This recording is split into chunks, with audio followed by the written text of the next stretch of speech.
who is joining us. And I will say this, you as a business owner, as an entrepreneur, it's so critical to have the ability to communicate your message. As a leader, if you can't communicate your message, you're missing out on tons of opportunity. And when I say your message, I'm talking about the opportunities you get where you have to share your mission. You have to share your vision. You have to be able to share and communicate your value, your offering, your product. And so it doesn't matter what it is you're doing in business. If you can't communicate effectively with suppliers, with your team members, and you can't lead them effectively, it causes a problem. And so Yeah. it gives me great pleasure to introduce to the Business Success Show, Robert Kennedy III. Yes, I said the third, all the way from Maryland, who is an expert. I will tell you a little bit about him before we bring him up here so he gives us all the nuggets.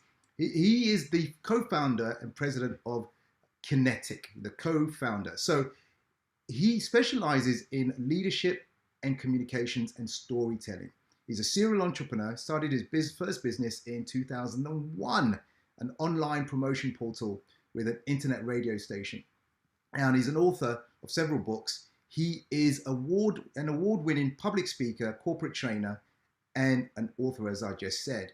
I will say this, he's been featured on TV and radio, Fox being one of them, and he helps you to get your message out succinctly, clearly, so you're attracted by the right and for the right reasons. So over to you. Robert, welcome to the Business Success Show. Tell us a little bit about yourself, your background, who you are. Mac, first of all, fantastic to be here, man. Thank you for having me on the show. I really appreciate the time. Who am I? Man, I'm just a regular guy. I'm just a dude who's got a dream and a couple of bucks.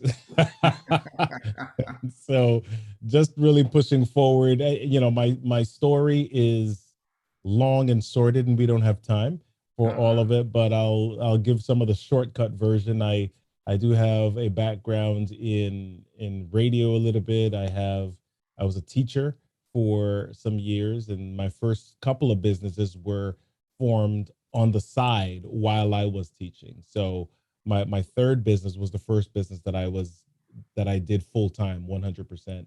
And so since then, that third business was in 2008.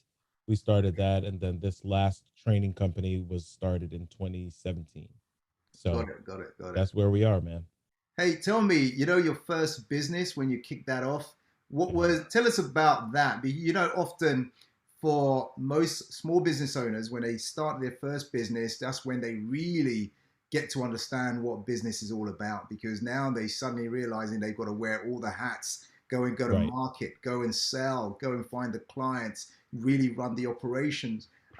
What was some of the I would say some of the rewarding aspects of your first business, and what were some of the challenges also?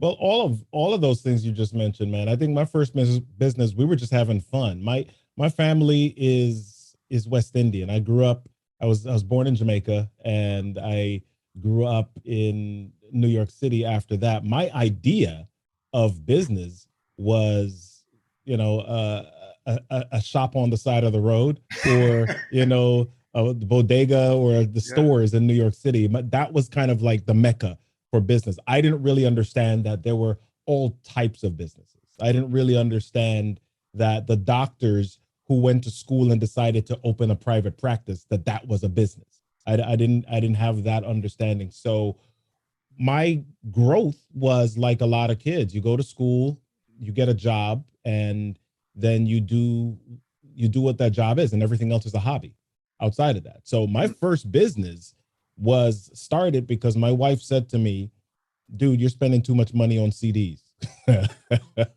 Right. Wow. And so I loved music and I had to have the latest music. Uh-huh. And so my wife was like, we're spending too much money on CDs. We got to get on a budget. And so I don't remember how I figured it out, but I figured out that I could call the A&R representatives at companies and call PR companies and say, hey, I'd like to interview your artists. And they would send me free CDs. So this first business, the intention wasn't to open a business. It was to get free CDs. It was to talk to people so that I could have access to my vice, or to my my pet passion. Yeah, yeah. So as that began to happen, and as I saw that, hey man, oh my goodness, I can get backstage. I can do some of these different things. We add a radio station, I can get connected to some artists. We can get ad revenue for the radio station. Those are some of the things that started to happen. But again, as you mentioned, I was doing everything. I'm making all the calls. I'm doing the interviews. I'm building the website. I'm doing all of this stuff. And my wife reminded me the other day, she was like, yeah, it was cool, but we were honestly putting out more money than was coming in. But Tell I me was about getting that. my CDs, man. No, you was getting the CDs. What was the business model then? How were you making revenue? I know you. It sounds like you were hustling. You're making those calls. You're looking for revenue streams. How did you turn that hobby Mhm. into a business in terms of how did revenue start generating? Well, two ways. So the first way was, once we added the internet radio station, we began to seek out ads. We Right. got we got independent artists who wanted to advertise their music or their upcoming albums, their upcoming projects. We got ads from those. We got ads from some PR companies who wanted to attract artists. We got ads from, smaller record labels, etc. We got them to put ads on our radio station. Uh-huh. Now, what started to happen was we found that some of the independent artists, especially, that wanted us to put ads on, or wanted us to share information, or wanted to send us their CDs so that they could be interviewed on our site, we found that they didn't have their own websites. And Oh, so, I didn't tell you the beginning of this. When I went to those record companies initially, and their response to me was like, "What's your website?" I said, "Give me a couple of days." And then I learned HTML in a couple of days, threw up a website, and then I called them back. And that's how, so I had this knowledge now of building websites. And so I had two brothers, or three of us. One of them is, really technically adept, used to work for IBM at the time, and another was a graphic designer. And right. so the three of us got together and we said, okay, we're going to build websites for these independent artists. And Nice. so we started building websites. So that was kind of business number two, man. So Nice. that's You know where some of what? the monetization started to happen. Well, Yeah. you know what I love about what you just said, right? It's the Yeah. typical entrepreneurial ambition and drive Hmm. that says, "Hey, we're going to get this business, but they're asking for us for our website." Most people crawl away or run away, but you said, "Oh, let's make it happen. Let's make it." And you Yeah. put it together, and Yeah. suddenly that turned into a revenue stream doing websites for other people because you learned it. Yeah. It's Yeah. fantastic. It's very, very good. I Yeah. love that. I love that. And so let me, I'm just, as you were speaking, Robert, I had Yeah. visions in my head that Robert's picked up the phone, calling Sony, calling Universal, and they're saying, "Get out of here. Who are you? We don't know who you are." Did you get any of those moments? People say, "Get No. out of here." No. You didn't No. get And any rejection like that.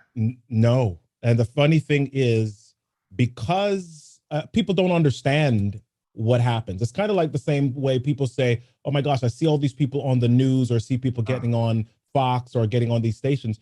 These stations are looking for stories. yeah, So if you call them with a story, they're going to process it. They're going to check it out. If you yeah, pitch them and say, "Hey, I have an idea. Can I come on the on the TV station?" They're yeah, they're going to check it out if you're speaking to the right person, right, right? yeah, I did not know that the same thing applied to record companies and radio stations. They're literally looking for free exposure. They're looking for mm, them. Any publicity is publicity. So if I have three people that are listening to me, and they're saying, "Okay, that's three more people. Cool. We'll send you CDs. right, We'll get you in touch with some of these people." So when I call them, all they want to verify is that I have at least something verifiable, something generally legitimate going on, and I'm not trying to run a scam.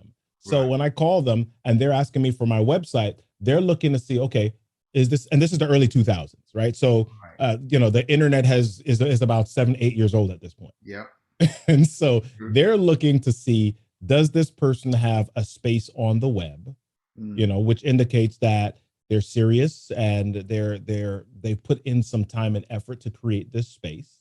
mm, And also, are there other people that have, it's the same as Yelp reviews. Are there other people that have interacted with this person and can, are can validate that Right. this is, So is this this is not a person scam? credible? So is Yeah, this is this person person, is this credible? real?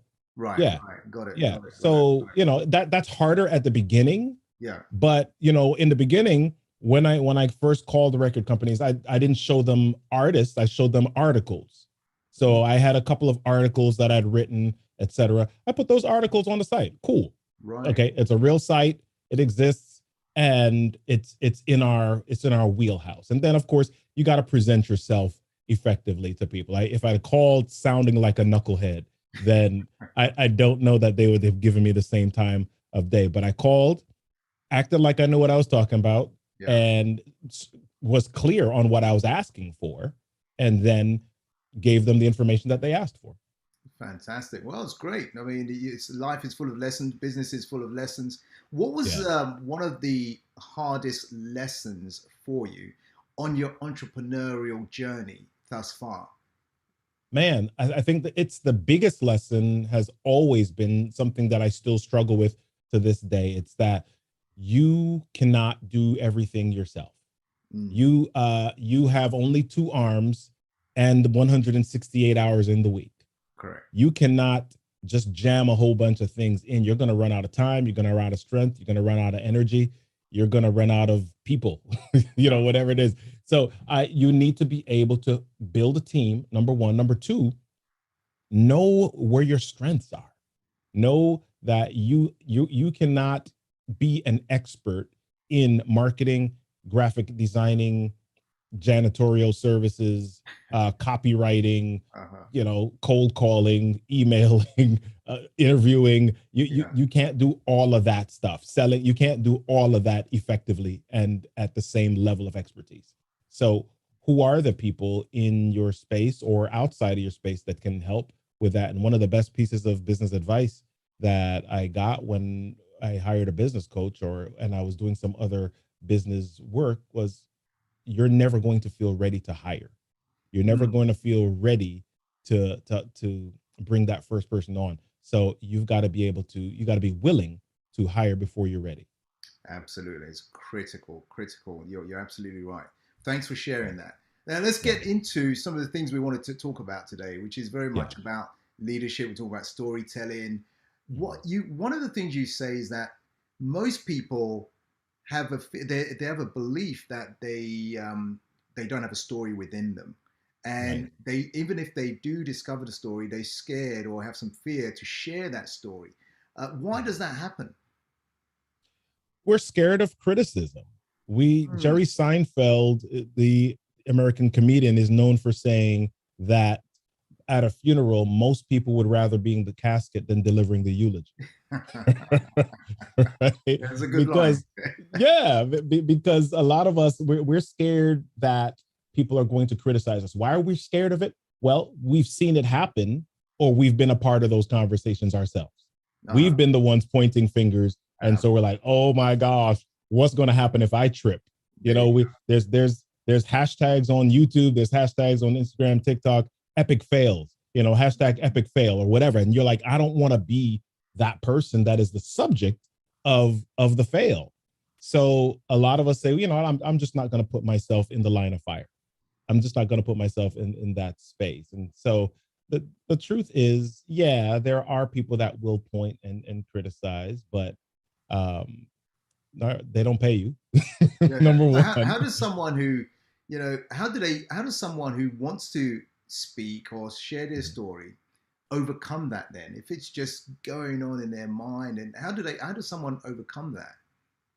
You don't fully overcome it. Uh-huh. You don't fully overcome it. It's a matter of embracing and changing your frame of reference. So I'll share two things. Number one, when I do speaker Yeah. coaching sessions with clients, and they're like, Robert, I'm trying to get rid of my nervousness. I'm trying to get rid of the butterflies. And I say, well, listen, our job isn't to get rid of the butterflies, just to help them fly in formation. Right. So Embrace them. Right. so that's number one. Number two, I was a science teacher. And if we look at the science of this, there are chemicals that our body releases when we are afraid. Mm. Our body releases cortisol, our body releases epinephrine. Our body releases adrenaline. Our body releases dopamine. All of these things are released when our body is telling us, hey, it's time to run. It's time to be afraid. It's time to get yourself out of it. Right. Our body releases the exact same chemicals when we're excited. True. Right? So I want you to think about going to an amusement park and going on a roller coaster. You see this roller coaster, and this roller coaster is so high, and you're like, oh my gosh, and your body's releasing all of these chemicals inside. You go up on the roller coaster, and the roller coaster begins to go down, and you feel the same feelings when you're going down, and now you're kind of excited about this. You're not afraid of it anymore. Now you're excited because you're in the midst of it. Your body's releasing the same exact chemical. So it's a matter of you saying, okay, I'm excited. It may literally be you telling yourself that I'm not afraid of this. I'm actually just warming up to this. Right. I see your point. Right. I'm changing the energy. It's the same reason athletes, when they go out onto the field of battle, what do? They do all sorts of craziness, and they do all sorts of machinations and gyrations, and they psych themselves up and they warm themselves up. And it's really getting your body to release those chemicals that help prepare you for battle, for that excitement. Awesome. Change your energetic state and change your reference point. I like that. It's very good. Yeah. Very, very good. So tell me something. We have quite a number of entrepreneurs and business owners listening in. Right. How can they utilize the power of storytelling to get their message across? And why is that important in this day and age specifically? Yeah. Well, it's important in this day and age specifically because we have so much information coming at us. You go online and you go to Instagram, you go to Facebook, you go to LinkedIn, and there's information coming at you. How do you stand out? How do you connect with your audience? I want you to think about the best movie that you ever saw. I want you to think about the last time that you truly felt warm with somebody. The reason that you feel warm with them is because they did something emotionally that connected with you. You don't feel warm with somebody when they give you some statistics or data that you agree with, and you're like, oh yeah, that's good data. No, you agree with them, or you feel warm, or you feel connected to them because they have an ability to connect to an experience that you've had or something that you are familiar with, right? And so when you tell a story, you give people something to relate to, or when you utilize storytelling, you give people something to relate to, and you connect to them, and you're able to connect to an emotion. And if you're able to connect to an emotion, you're more likely to influence. Absolutely. So connect with, that's the heart-centered stuff. What about the person? Thanks for that explanation. What about the person who says, but you don't understand, Robert. I sell mechanical bridges. Yeah. I sell these things. How do I put a story in that? I sell these to very high-level corporate organizations, and you're saying I've got to put it. What do you mean? Yeah. So when I talk about storytelling, I'm not necessarily only talking about once upon a time. I'm talking about a framework. So stories consist of 4 pillars, really. Right. And I have a framework that I take people through. And the first pillar in that framework is context. Right. What's happening in their world? What are they going through? What's currently existing? The second pillar of that framework is character. Who is it happening to, or who is leading it, or who are the people that it affects? The third pillar is conflict. And that is what's broken, what's challenging, what is going on that causes something to need to be fixed. Okay. So if I put those first 3 together, context, character, and conflict, that really engages, or that connects to the audience, because I'm not just chucking information at you. I'm not just saying to you, over the last quarter, here are the statistics. Right. I'm saying to you, here are the statistics, but also here's what's happening and here's why these statistics are important. Right? So I'm sharing with you all of that information. When I share with you why it's important, when I share with you or when I state clearly to you the conflict or the challenge that I see, that I know that you're going through or that we're anticipating for your organization, then I open you up to say, okay, well, Robert, well, Mac, how do you suggest we solve this problem? How do you suggest we solve this challenge? What do you have that we can use to deal with this issue? And you're like, I'm glad you asked. Introducing the X95 Z490. Right. This is this product that we have that's made to deal with this very thing.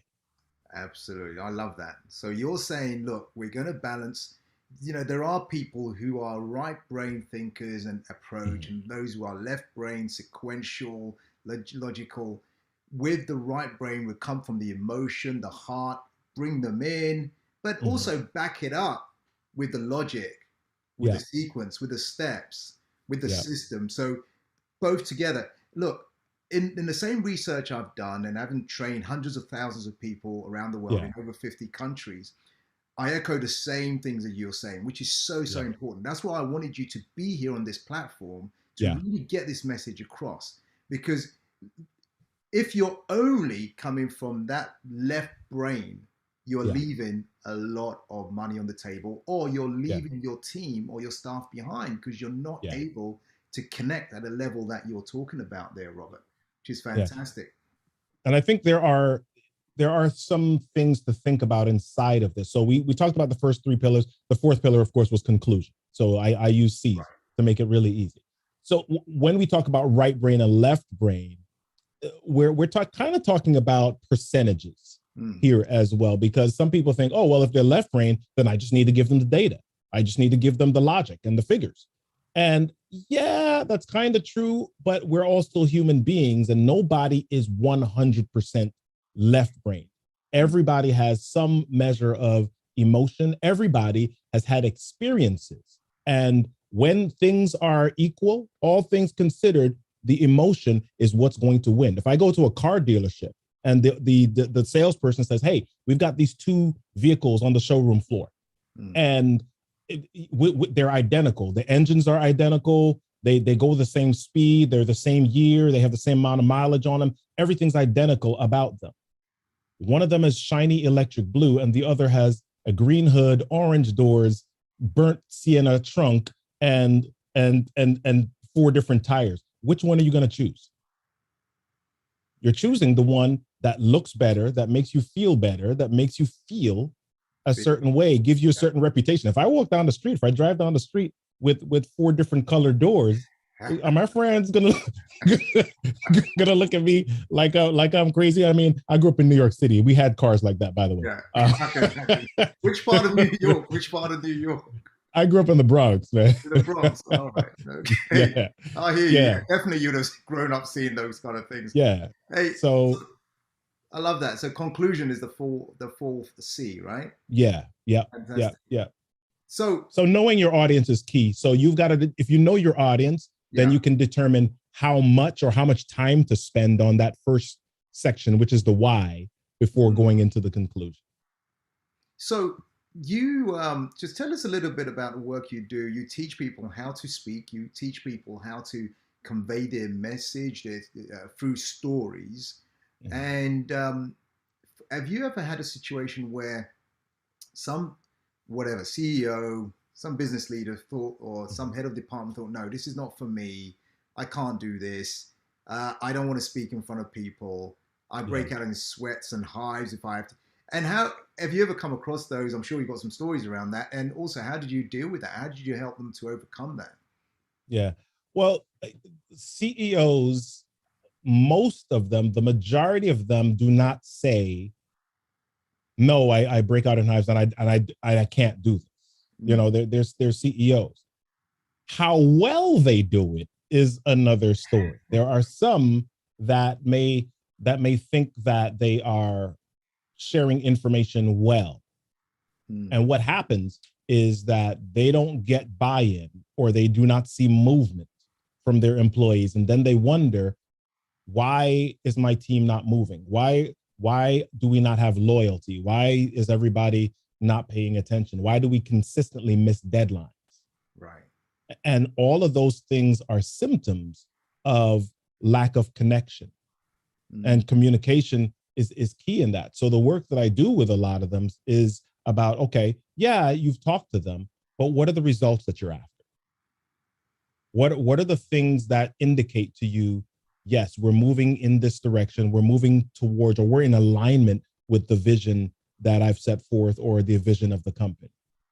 And if you can articulate those, and you're seeing that what you're saying and what the results are from your team are not lining up with that, then yeah, there's a communication problem. And we need to figure out how to get you in a better position of executive presence, how to get you in a position of connection with your team, and how to get you in a position of credibility with your team.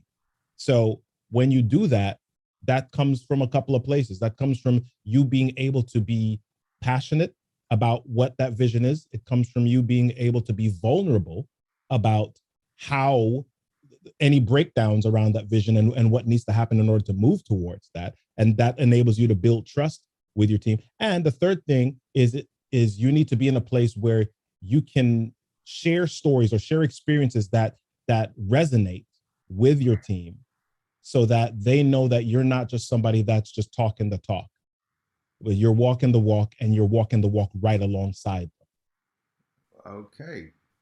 Because you know you built that emotional connection with them. Yeah. Now they're Yeah. beside you all the way. Yeah. So so for those people who are business owners, Mhm. they don't have to do any presenting in front of audiences. They're not consultants. They're not coaches. They're not trainers. They're not speakers. But they own a business. Mhm. And I always say, if you own a business, learn to communicate, learn to Yeah. speak, because your team needs to hear your message. Yeah.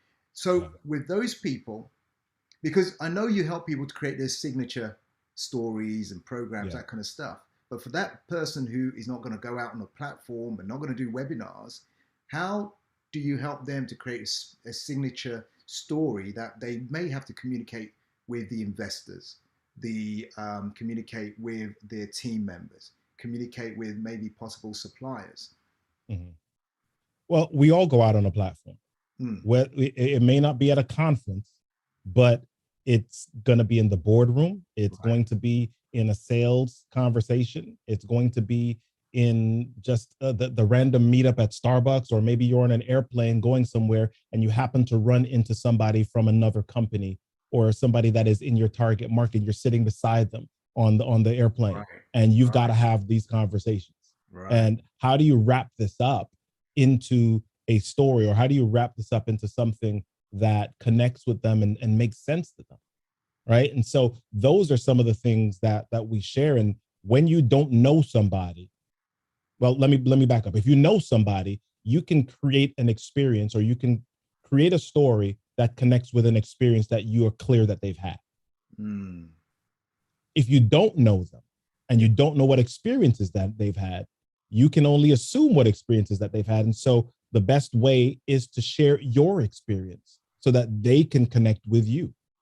So if you can share your experience of, as the CEO, or if the as the owner of the company, what happened in your space that caused you to decide to start this company?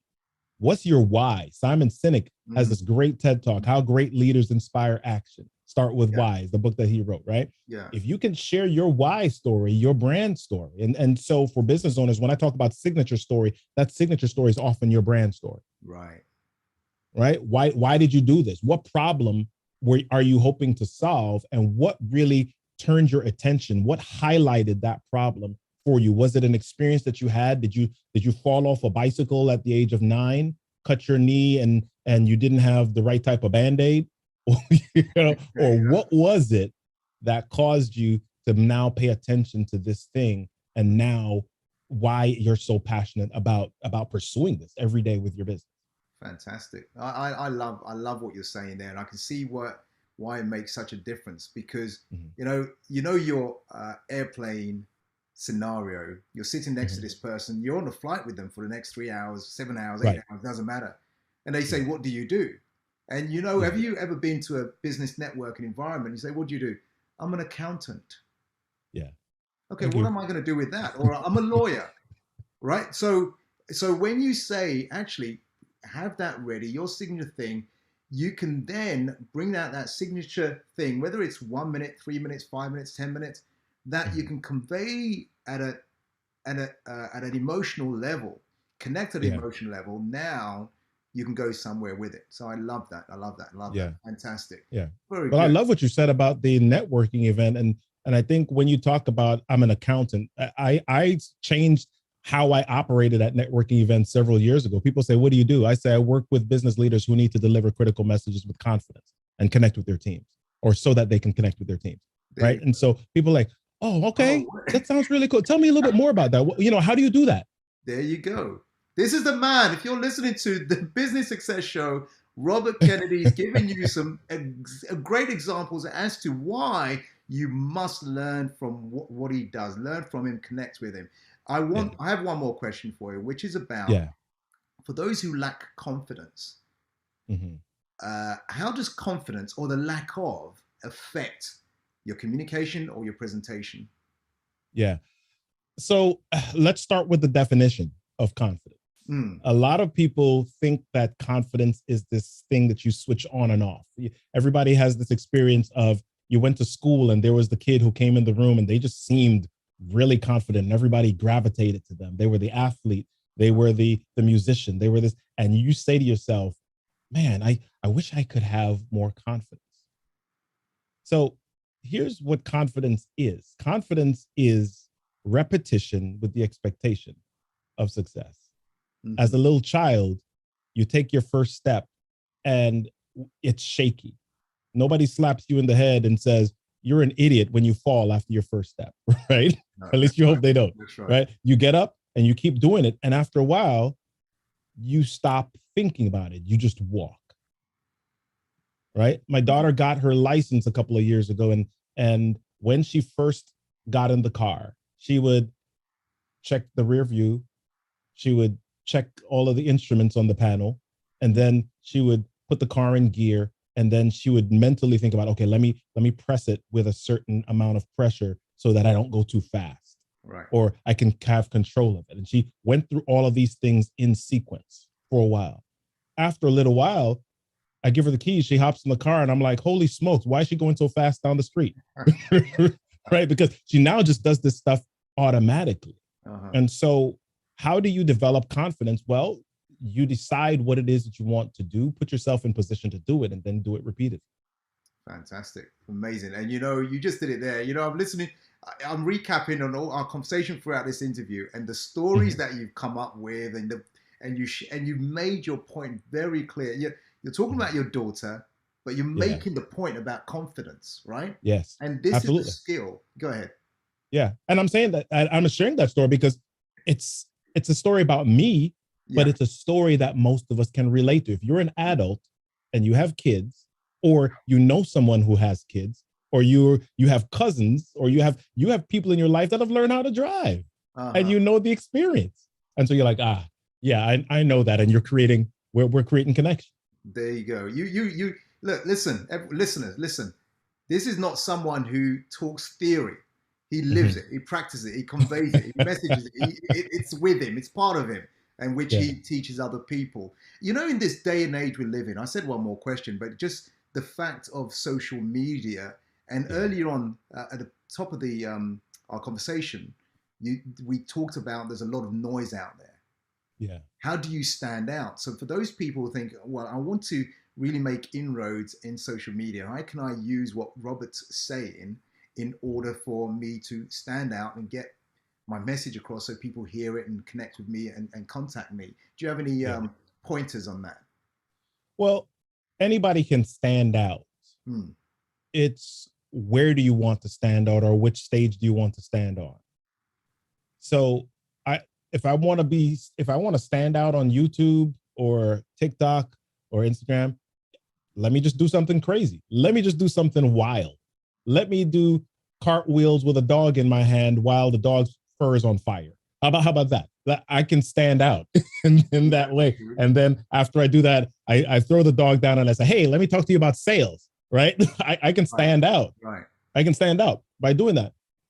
But do I want to just stand out for the sake of standing out? Or is there a group of people that need my message that I can stand out for? So the first thing that I want to recommend to people before you ask the question, okay, how do I stand out, Robert? Identify your audience, identify who they are, identify where they hang out. What are the magazines that they read? What groups are they in? What conversations are they having? What questions are they asking? And if you can identify the questions that they're asking, then you can create something that answers the question. And the more that you begin to do that, the more they begin to identify you as an expert in that area, the more that they listen, because the more that they know, like, and trust you. So find the audience first before you figure out how you can stand out. Once you find out your audience, then come see me. I can help you figure out how to structure and frame your messages so that you can more clearly connect with your audience. Superb. Robert, just out of interest, how can people connect with you? What's the easiest way for them to reach out to you, connect with you so you can help them? I make it real easy. I'm Robert Kennedy 3 on all platforms. LinkedIn, Facebook, Twitter, Instagram. RobertKennedy3.com is my website. If you want me to speak, that's where you can find me. And if you are looking for training programs, you can connect with me on any of those platforms, but KenetikCommunications.com with K's is where we are. KenetikCommunications.com. And also, did you have the site Storytellers Growth? Oh, yeah. Do you have Story? that? Well, the story. So we have a community for small business owners online called the Storytellers Growth Lab. So if you go to storytellersgrowthlab.com, you can just click the button that says join the community and it'll take you to our group. And we share with small business owners there how you can create visibility, especially on video with your story. All right, great. We'll make sure we add that in this link. So fantastic, Robert. I want to say thank you for tuning in and sharing some inspirational words and giving us some golden nuggets there. Guys, make sure you do connect with Robert because he's an expert at what he does. He doesn't only talk it, it's not theory, he lives it and he teaches it. And that's one of the things I love about people like Robert who live it every day. It's not theory. So if you're watching this or listening to this, remember to like, share, comment. Tell us what you thought. Tell us what else you want to know and learn, and we can bring those experts to you. So Robert, until we speak again, I want to say thank you, thank you, thank you for everything that you've given us today. I'm going to wish you lots of blessings, much love, God bless, until we catch up again soon, all right? Thank you, my brother. Excellent. It's been my pleasure, Mac. Thank you. You're most welcome. You're most